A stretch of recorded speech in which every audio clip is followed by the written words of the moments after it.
Hello, everyone. My name is Danielle Ruger-Morowski. I am the Associate Director of Partnerships at Parker Dewey and very excited to have the opportunity to talk to all of you today about our platform, a quick review for those who aren't already familiar about what it is, and how you can use it as a launching point for reaching out to companies of interest and getting your foot in the door with those companies. A few housekeeping things for those who just recently joined. We do have a poll up asking you about what challenges you are facing as you are trying to launch your career. Now, if there's a challenge you're facing that isn't in that poll, please feel free to put it in the chat. Love to know what folks are challenged with or what they're doing. We also have the chat up. I'm usually pretty good about being able to respond to questions in the chat in real time. If I'm delayed, it means I'm usually just about to get to the answer to your question in a slide, but please do not hesitate to say hi, ask questions, be active in that chat, or sit quietly without being engaged in the chat. That's okay too. That's usually my MO with webinars, so I totally get it. So with that, the challenges that you all are sharing in the poll, I see that every option we have, there's at least one person who is struggling with that challenge. So again, want to say that you are not alone. As you can see on the screen and in the poll, there are lots of students who don't have time, who don't have transportation, who can't afford to take unpaid opportunities because they've got to use the free time they have to work to be able to make tuition. Other students who just don't know what they want to do, aren't really aware of the opportunities. Again, if you're feeling these things, you're not alone. And that's why Parker Dewey exists. We are exclusively a micro-internship platform, and what micro-internships are short-term paid professional projects that are also typically remote. So because they're so short term, usually 10 to 40 hours in total, these give you a really nice way to kind of dip your toe in the water, try things out, explore without having to jump into a big commitment. And especially since they're remote, you're not having to factor a commute into your schedule. You can reach companies that maybe aren't near you geographically. I see that's a challenge for about 30% of you in the room today. And you don't have to have transportation to get to them because they're remote. They are also always paid. So for those of you who said, I can't afford to spend my time on something unless I'm getting paid, again, about a third of you, this is something that will work for you. They're professional, and what we mean by that is they involve using skills or knowledge that you would be earning in your degree programs. Now, that doesn't mean this isn't exclusively for juniors or seniors kind of a situation. A lot of times, micro internships are posted that are pretty straightforward. Write a blog post, do some research, maybe act as a student ambassador for a company, things that can be done by a first or second year student. Often, those companies are intentionally trying to reach some of you earlier in your careers so you can make decisions about your major and the classes you take with that company and their opportunities in mind. And they can take place with all different types of companies, all different types of projects. So lots of different opportunities can be on the Parker Dewey platform.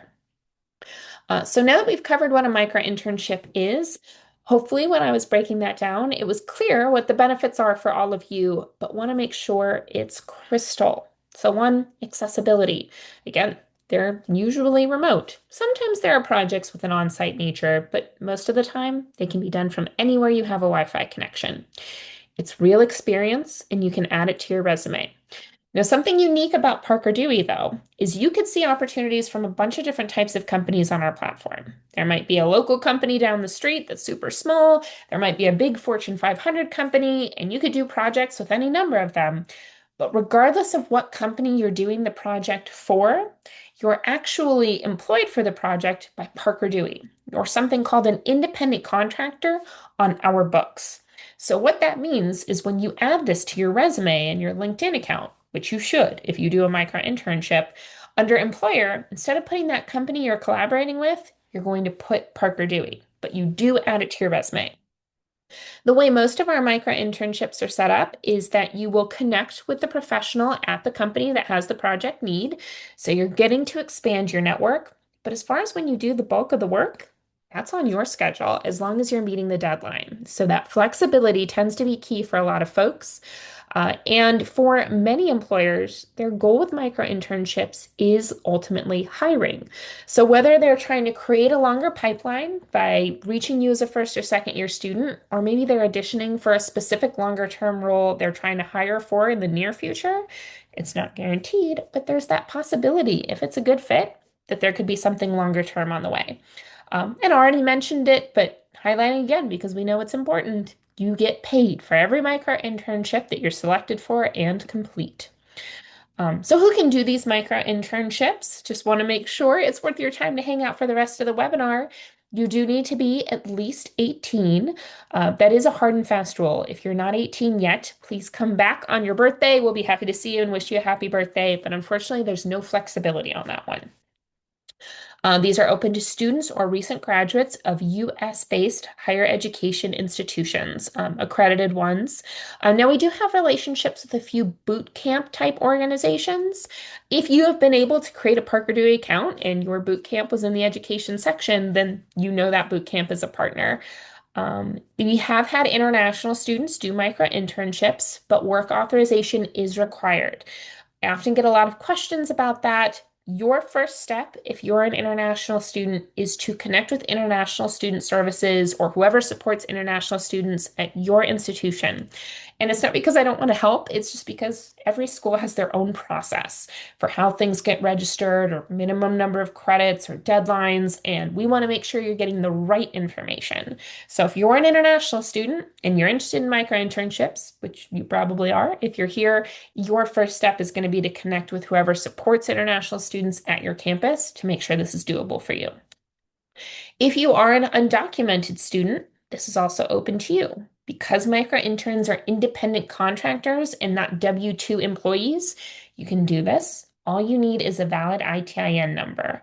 And some of you can even do micro internships and get paid at no cost to the company. Now, typically, the company are the ones. Oh, I'm seeing somebody who said there's an issue with the audio.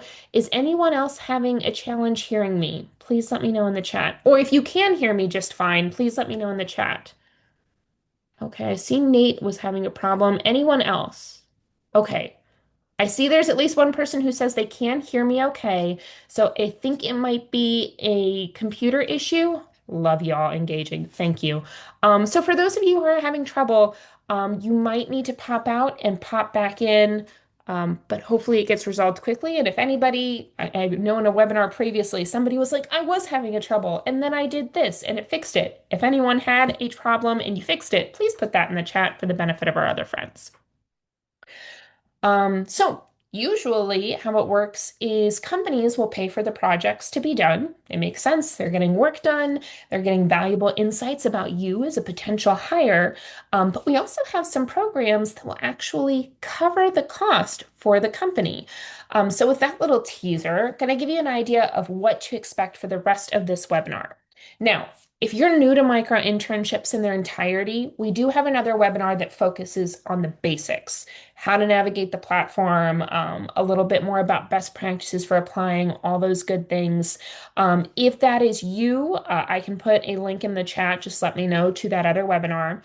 But if you are good with that base level of familiarity and you're more focused on, okay, I've been on Parker Dewey, but I want to know how to create more opportunities related to whatever your interest is, that's what the rest of this webinar is going to be about.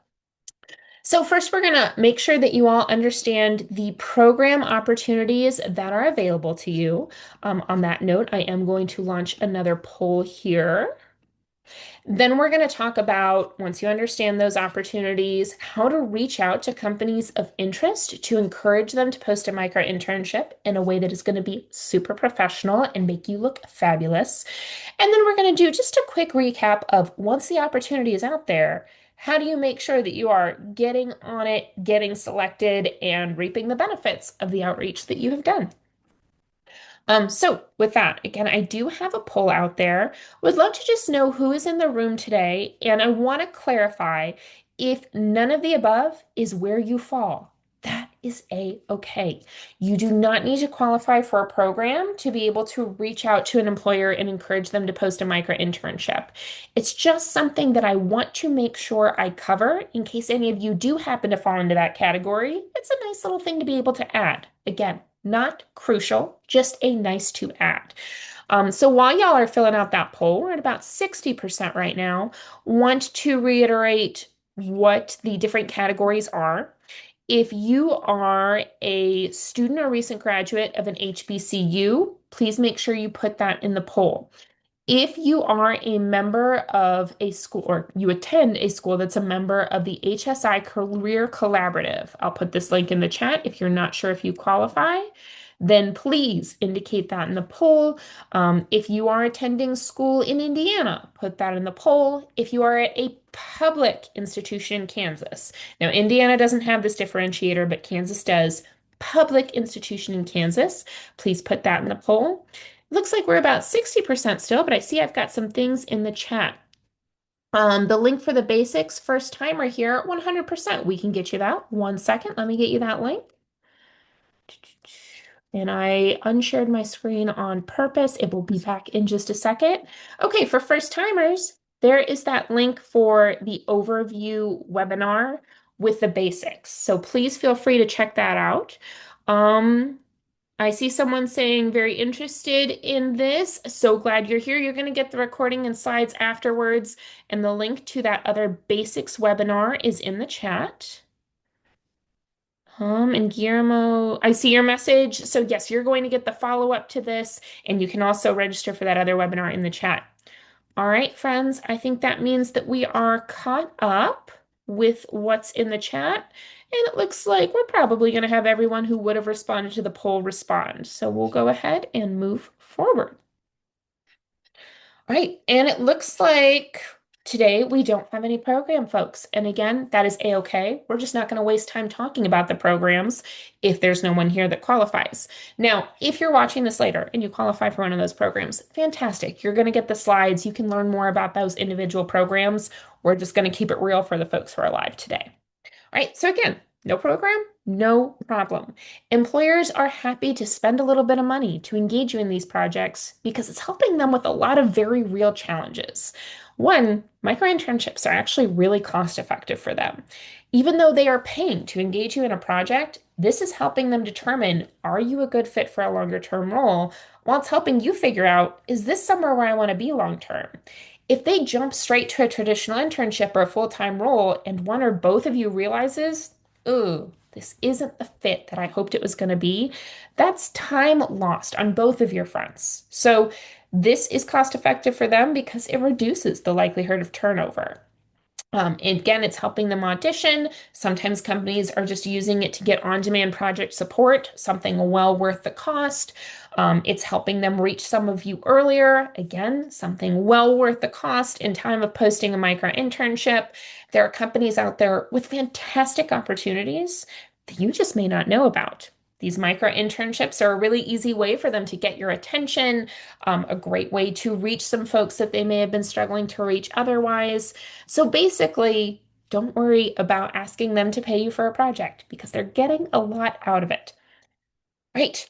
So now that we've talked about what micro internships are and why they're beneficial for companies and why you shouldn't hesitate to encourage a company to post a micro internship for you, I want to talk about that process of actually reaching out and what you need to do it. Now, before we get into the two things you need, first want to share a statistic with you. And the Strata Education Foundation not too long ago shared the statistic that 87% of employers fill internship slots informally, such as through outreach from a student. So what does that mean? 87%, nearly 90%, as in like a real majority of internships are happening not because the traditional process of the company posted it and a student applied and then they picked a student is happening. No, they're happening because students are taking initiative. They're reaching out and they're saying, hey, could there be an opportunity here? So just want to share that as context for why you taking the initiative and being here today, good on you, is so valuable because that's how the world is running. Taking the initiative can really get you far. And the same logic for students doing this for internships applies to these micro-internships. So that's why we're going to talk about finding companies, finding contacts at those companies, and reaching out. So to do the reaching out, you need two things. You need someone to reach out to, and you need a message. And we're going to talk to you about how to find both of those things today. So, in finding someone to reach out to, we've got potentially existing contacts. Now, you may already have someone in your network who might be interested in posting a micro internship for you, or who you might really want to do a micro internship with. Now, at first think, you might be like, no, I don't have anyone that falls into that category, but really take a second to think about it. If you've attended a career fair, did you meet a recruiter at a company? Did you happen to save that card? Is that company a company you're interested in? That would be someone good to reach out to about doing a micro internship. Do you have a mentor, or have you ever been connected with an alumni? Or do you have an alumni engagement site for your campus? That could be a great place to reach out. If you have one of those alumni engagement sites, as many campuses do, you could put a post out on that site saying, I'm a student looking for experiences related to XYZ. Here's the information about Parker Dewey. Again, we're going to share that with you. That could be a great place to look. If you're not sure if your campus has such a site, highly encourage you to connect with your career center. There may be something you're not aware of, so ask them, hey, if I wanted to connect with alumni, where would I go? And see what they say. You may have already created some sort of LinkedIn connection. Again, it could have been somebody that you met at a career fair or someone you met in some other way. But if you're connected on LinkedIn, just look at that network, see who you've already connected with. There could be a good person in there. Or maybe somebody came and talked to you in one of your classes from a company, or maybe you went to an event through career services and there was an employer there. Those are also potential existing contacts you could reach out to. Now, if you've gone through that list and said, no, lady, I promise I'm reflecting on it, I got nobody, that's okay. We're going to talk about how to find folks from scratch, but easier to just consider those possibilities first.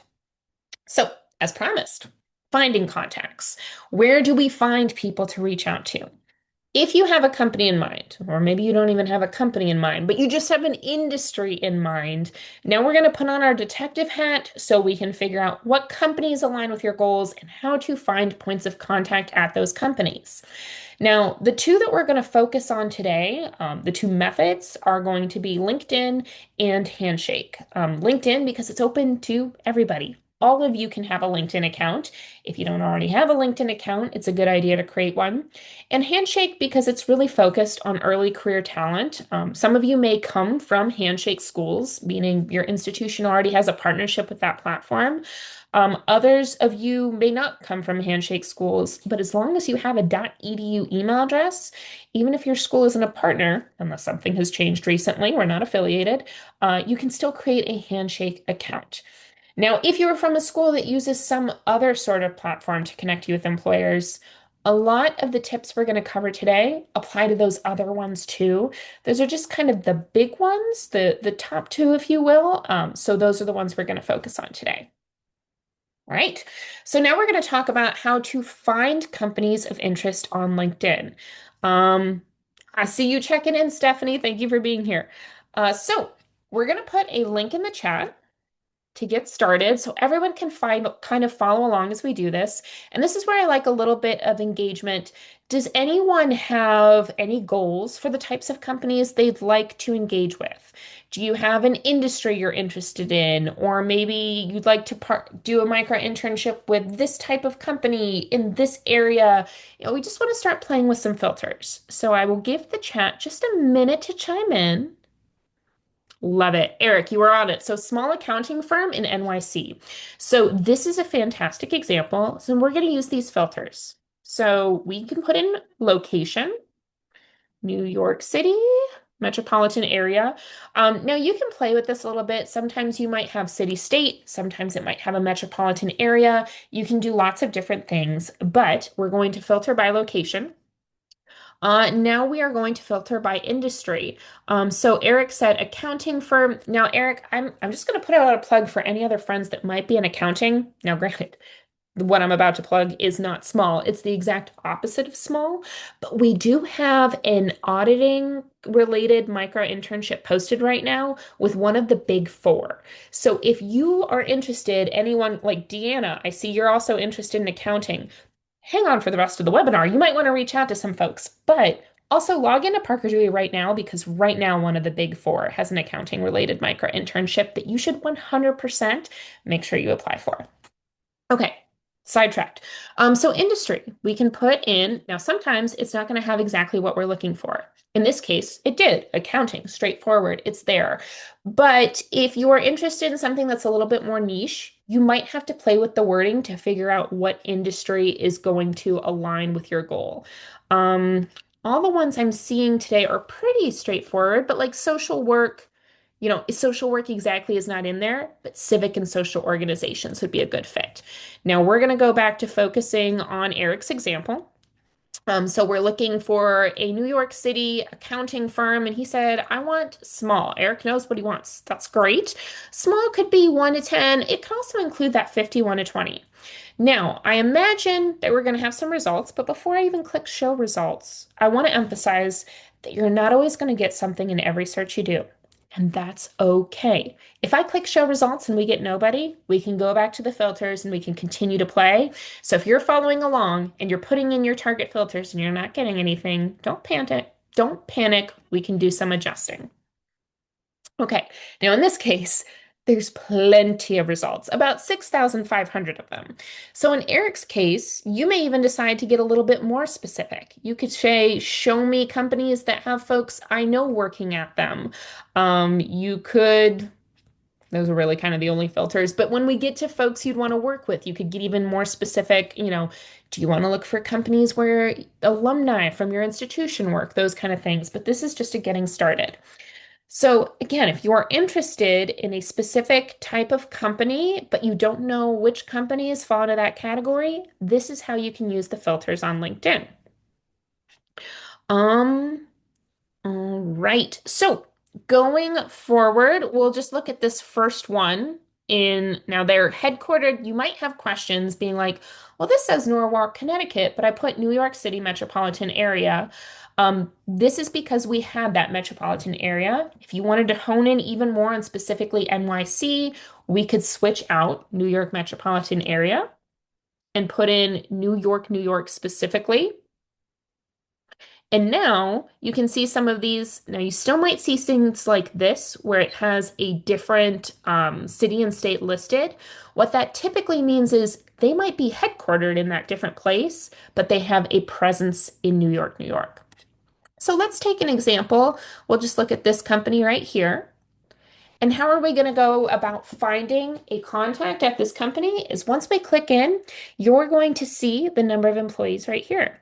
If you click on that, it is going to show you the folks that work here. So we are one step closer to finding folks to reach out to.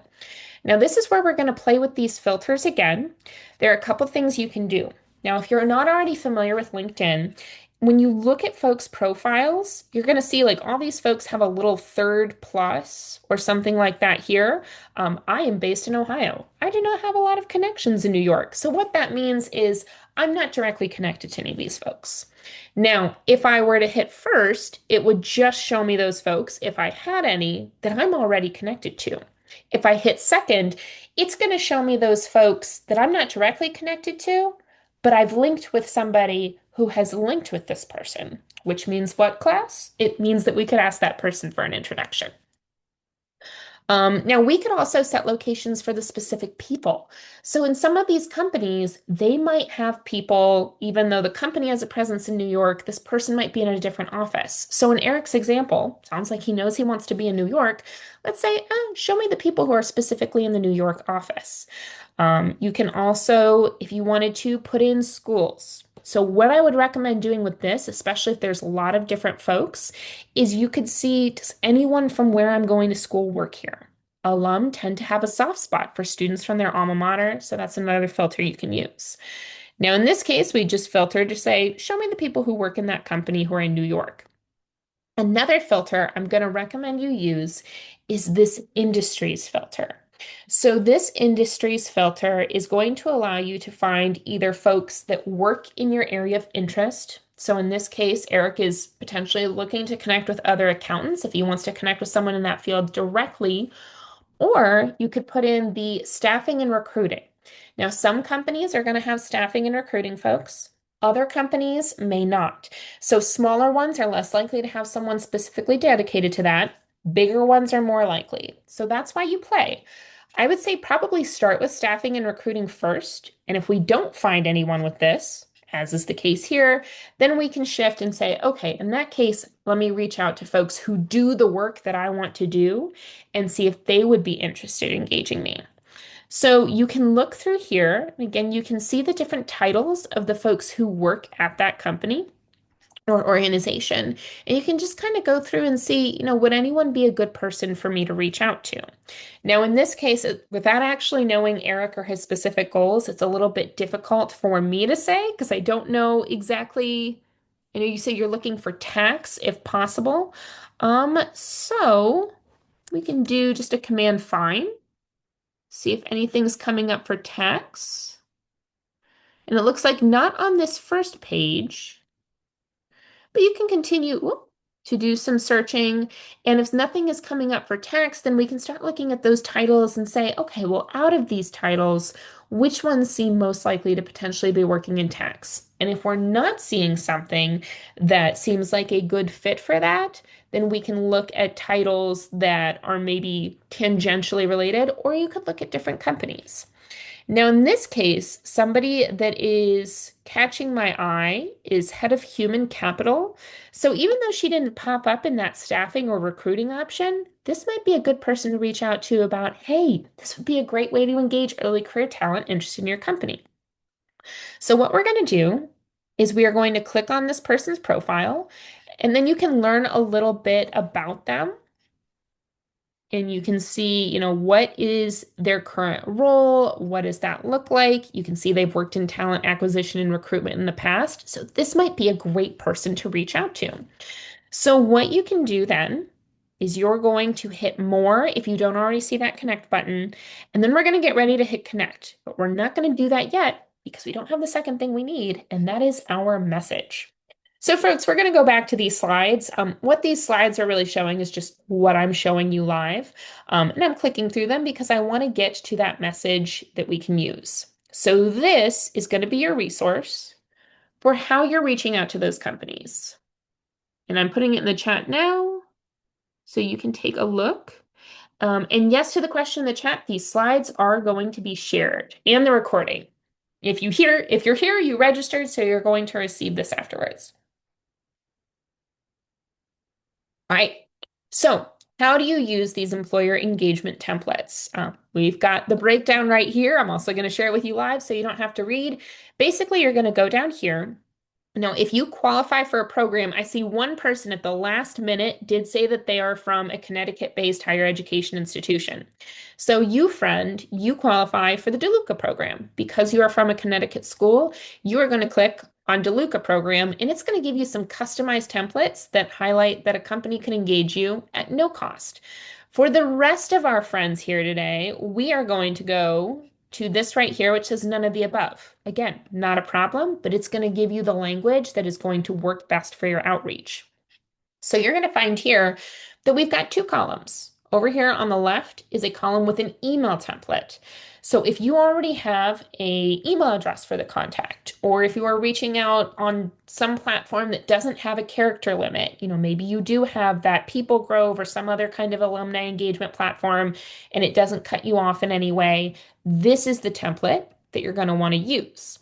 Now, since we're focused on LinkedIn right now, LinkedIn has this fun little character limit. So we are very limited in what to include in our first message.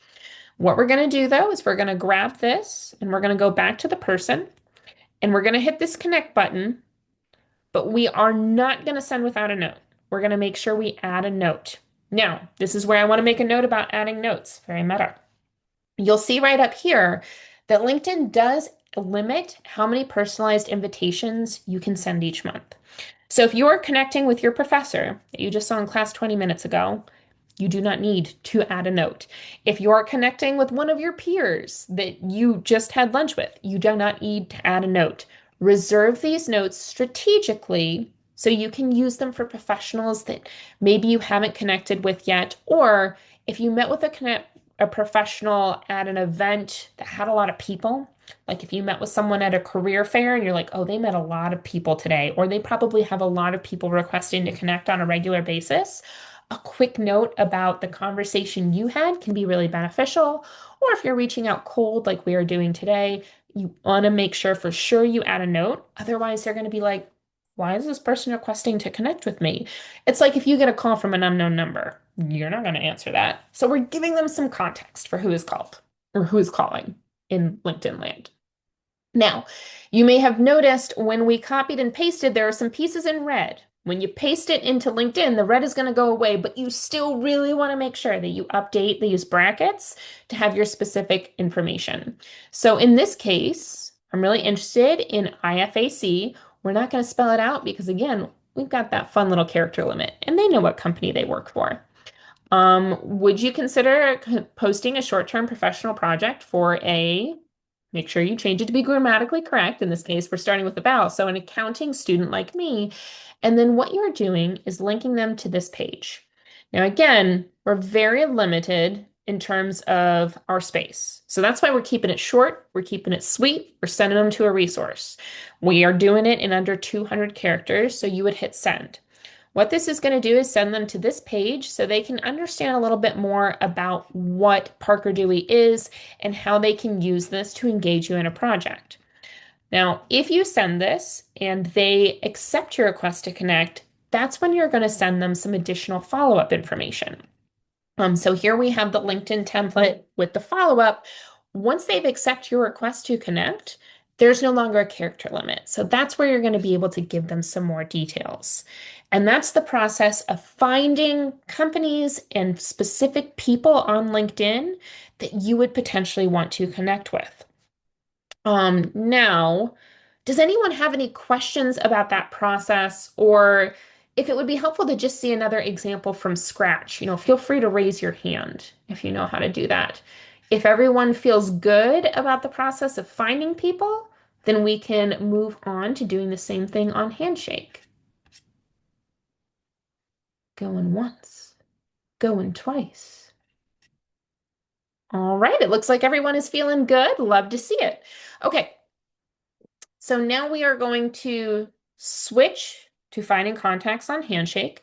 And again, if you do not have a Handshake account, it's my understanding that you should be able to create one as long as you have a .edu email address. So here is the one I created back when I had a .edu address when I was in college. And here, it's going to be very similar to what we did on LinkedIn, just another way to go about it. So you're going to see over here on the left, you have a couple of different options. We can start with employers. If you're not sure what types of or which companies in particular you're interested in, and you'll find that the filters are very similar to what we were seeing on LinkedIn. You can search by location, you can search by industry and employer size, all things that we were working with there. So I know we already did Eric's example. Let's focus. The next one to get in the chat was Chris with interest in web design and development. So let's do that example here. Chris, if you have any preferences about location, please feel free to put those in the chat. But I'll go ahead and play with the industry. Now, just like we saw on LinkedIn, the specific thing that you've put in is not always going to be available. So you might have to get creative about what larger category this might fall in. So web designer development, that might be considered coding. That's not a win. It might be considered information technology, but let's also see if there are some other options. I wish they had a drop down for us, but alas, they do not. We can put in technology. Information technology is there. Let's try marketing. Sometimes website design is in that category. So we can try advertising, PR, and marketing. We can also, there we go. I don't know why it wasn't showing up for us before. You can look through the different categories. It might fall under design. So we can just play with it a little bit. Internet and software, probably not. Do-do-do. Okay, we're gonna go with design and advertising, PR, and marketing and see what comes up. And Chris is interested in Kansas City and St. Louis, so we're gonna update these filters as well. I am a fan of St. Louis myself. If anyone is visiting St. Louis, the City Museum is super cool. We'll see these employer size filters. For now, since I'm not sure of Chris's preference, we'll just move forward with these filters. But now we're going to see these different companies that are in those industries that have a presence in or near Chris's target locations. So we'll just click on the first one as an example. And this is where Chris is going to be able to get an idea, is this somewhere that does the type of thing that I'm looking to do? Were those filters the right ones? So you can take a look at the website if you're not sure, did I hit the mark? I don't want your cookies. Sorry, just not what I'm looking for right now. Oh, they've got a really fun website. And since they're doing such creative stuff, I imagine they're using this to emphasize the kind of website building that they can do. But let's look at their services. Ideas that attract and keep consumers. All right, so they do demand planning, brand strategy, transformation, creative and design. So yes, I'm going to imagine that they are doing some website design things. Are we on the right track here, Chris? Yes, perfect. All right, so a couple places that you can look for contacts when you click into a company. Now, sometimes they are going to have a people tab right here. Now, in this case, if you're like, man, I'm interested in this company, you probably already noticed they don't have a people tab. This is where we can go back and forth between these two different platforms because sometimes a company might pop up higher on Handshake. You're like, this is a great company. I didn't see this on LinkedIn, but they don't have people. We do not need to end here. This is where we can go back to LinkedIn and be like, okay, they didn't have people on Handshake. Do they have people here? So we found Barkley, advertising services, Kansas City. We know this is the right one. So we'll do that step we took before. We can click on the employees. And now we're seeing people when we didn't see people before on LinkedIn. So we can go back to these all filters. We can see, hey, do you have someone who works here in staffing and recruiting? They don't have someone specifically. So in Chris's case, you might want to reach out to somebody who is doing the type of work you'd want to do. So you could search for people who work in web design. There's a creative director, a design director. So there are a few different people that you could potentially reach out to. You could also filter if you are interested in St. Louis, maybe you're going to school near there, you could filter for alumni. So this is how you can do that same process we did before to find someone to reach out to. Now, there are going to be other companies on Handshake. I'm just going to click on a big old company to show as an example. Usually, the first folks that come up are big companies. So, a lot of these larger ones are often likely to have a people section.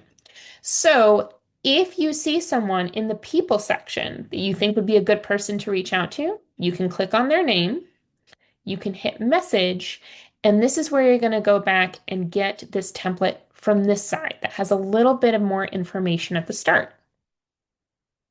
So we're going to grab this. Whoop, make sure you grab the whole message, and then you're going to customize it. So if I were going to message Ashley, I'm going to make this a little bit bigger for myself. Oh, actually, the window's not letting it move anyway, so that was unnecessary. But hello, Ashley. Now, in this case, we haven't met them before. So we're going to get rid of this part about how we met in the past. But if you are messaging someone you met at a career fair, or someone who talked to your class, or someone who you have any previous connection to, this is a reminder to clarify how you met them to jog their memory. So in this case, I'm going to just make some stuff up. I don't even know what type of company I clicked on, but again, we're just making up an example. I'm an at junior studying advertising at CSU. Put the full name of your school. This is just an example. And reaching out because I'd love to do a web design internship at, put in the name of their company.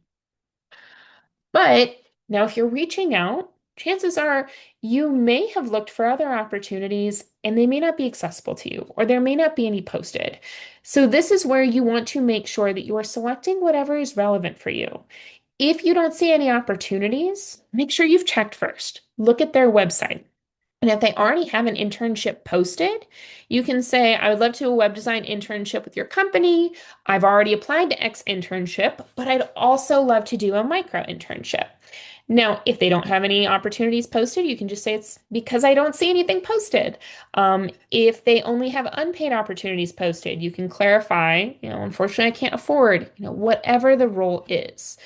For a lot of folks, we know timing is an issue. So we'll use that as our example. Right. And then we're going to get rid of the other stuff. Proofreading is important. So now what it says is, hello, Ashley. I'm a junior studying advertising at CSU, and I'm reaching out because I would love to do a web design internship with XYZ company, but my schedule won't allow for a traditional internship. I was wondering if you would consider posting a Parker Dewey micro-internship. These paid, deadline-driven, typically remote projects would allow me to make a meaningful contribution to XYZ company. Make sure you put in the details, and in a way that's accessible to me and easy for you. If you're interested in learning more, you can attend Parker Dewey's next informational webinar, and you're sending them a link to help them understand how this is a really great way to engage you. And then letting them know if you already have something on your to-do list, here's the link where they can get started. And then you're going to send that. Eric, I see your note. I promise it's a real note, folks. He just only put it in hosts and panelists that you love this and that you're ready to send your message on Handshake. I am glad you are loving it. And I hope that more folks are taking action during this webinar too, because that's really what it's intended for, just coaching you step by step for how to do this. So that is how you go about sending that initial message on Handshake. Now, I want to make it clear, you do not have to be the expert on micro-internships. If they come back to you and say, well, how does this component work? You don't work in Parker Dewey. It's okay for you to say, I don't know. And what you can do is connect them with me. My name is Danielle, and you're going to see my email address here on a slide in just a minute. Right. Does everyone feel good about how to use Handshake? Oh, I forgot to show another piece. On Handshake, very similar to LinkedIn, you could start with people. I forgot to cover this on LinkedIn too. LinkedIn, you can also start with people. If you have a specific company in mind that you want to work with, this is a good place to start. And you could say, if I know, Eric, I know it's not for you, but if you wanted to work at Deloitte or one of the big four or any other company that has an account, you can filter by that employer. You can filter by job role. So again, you could search for things like recruiter, see what it comes up with. Now, again, not every search is going to give you what you're looking for, so you might have to play with it a little bit. In this case, a lot of folks came up with that job role.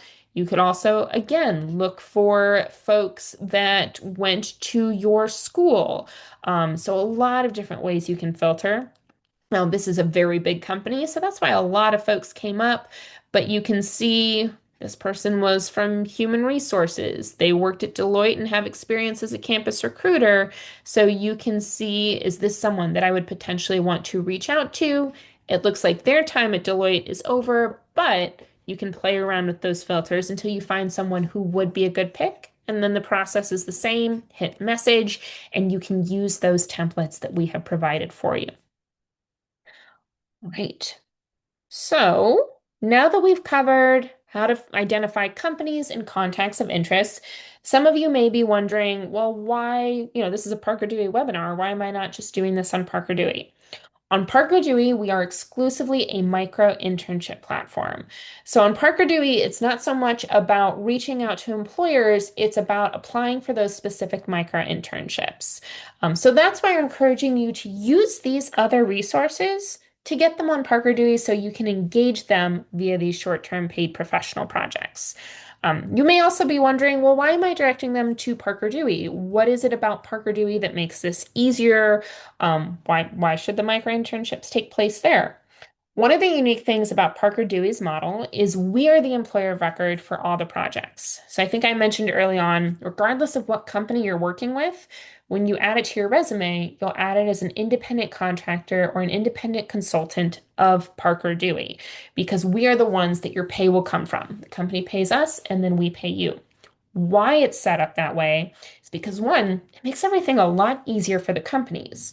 Onboarding can be tedious. Now, we've got it down to a science at Parker Dewey, but for the company, if you're engaging someone who works in the department that you would like to work on, if they don't work in recruiting, or if recruiting's really busy, or if HR is saying no, for them to do a project on our books, it'd have to be this whole thing, that may stop them from engaging you in this short project that's going to allow you to get your foot in the door. By going through Parker Dewey, it makes it a lot easier for them.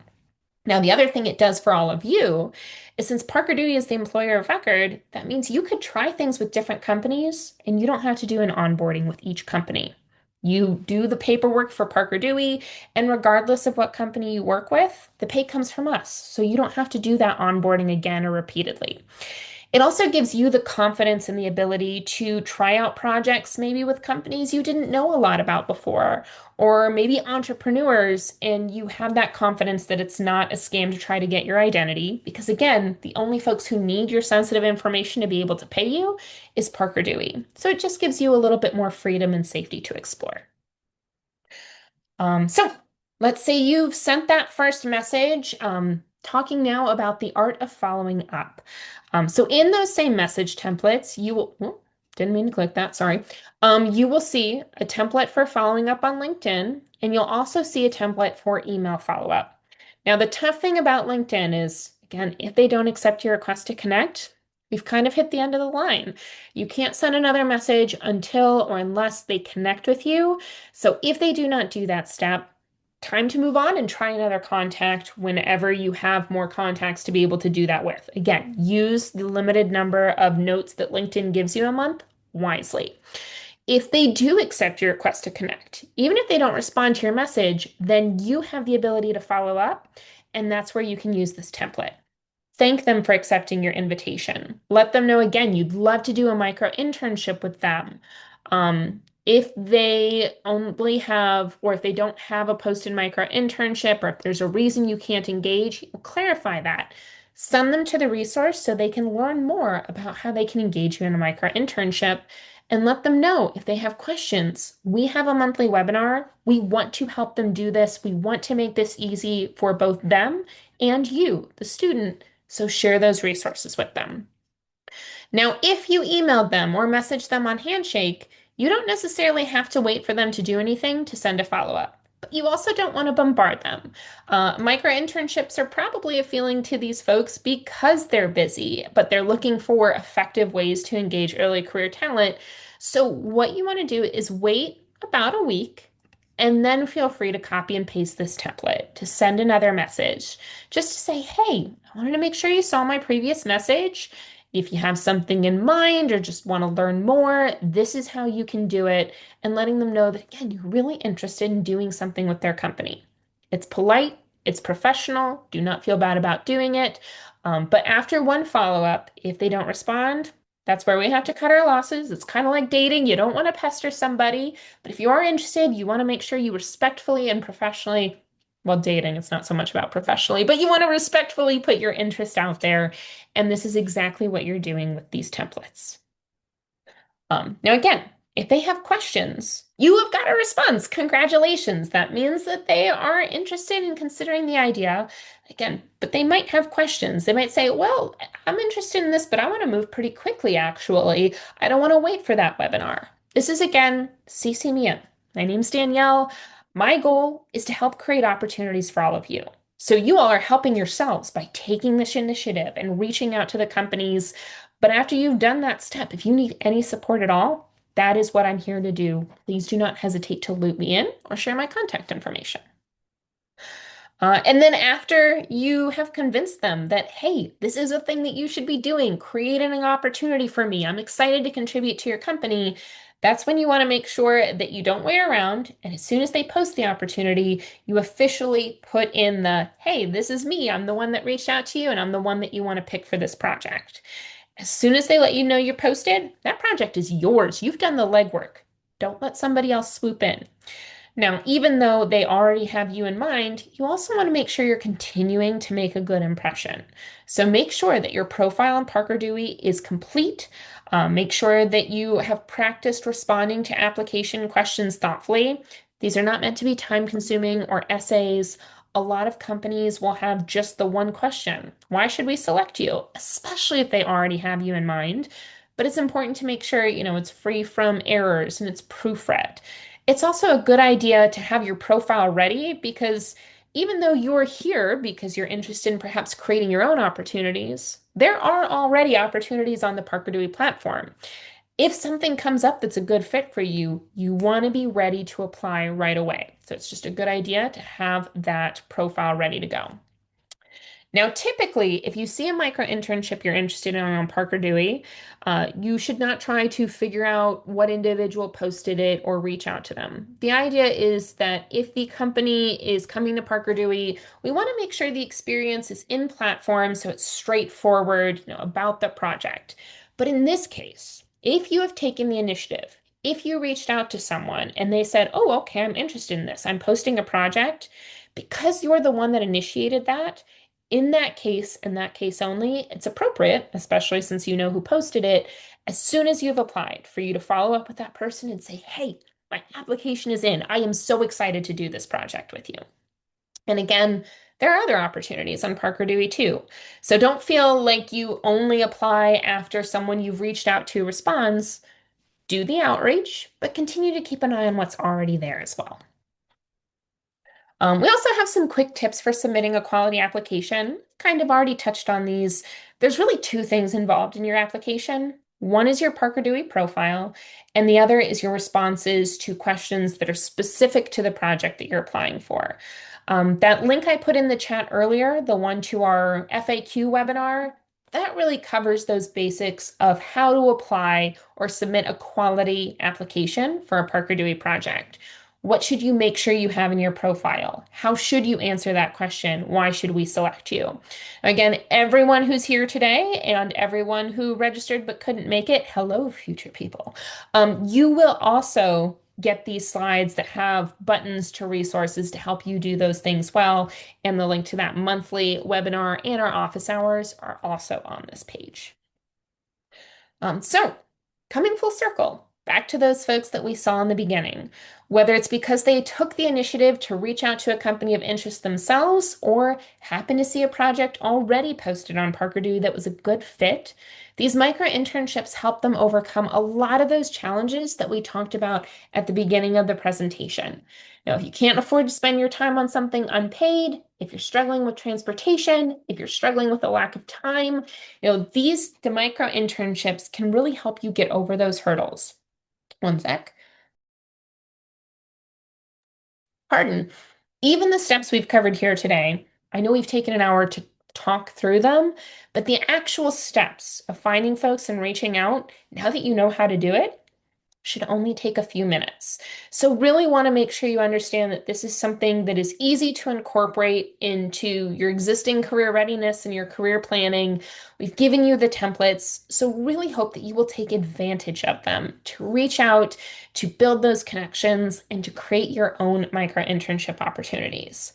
But cannot emphasize enough again how important it is to make sure you're ready for when someone responds and takes that next step to post a project. So make sure that you already have a Parker Dewey account. Make sure that profile is complete. Use these resources to reach out. And then right away, once they're posted, get on top of applying to those opportunities. And with that, folks, we have come to the end of the slides. So this is your opportunity with the next 5 minutes to ask any questions that you may have, or if you need clarification about something that we've covered. I really appreciate everyone taking the time to connect today.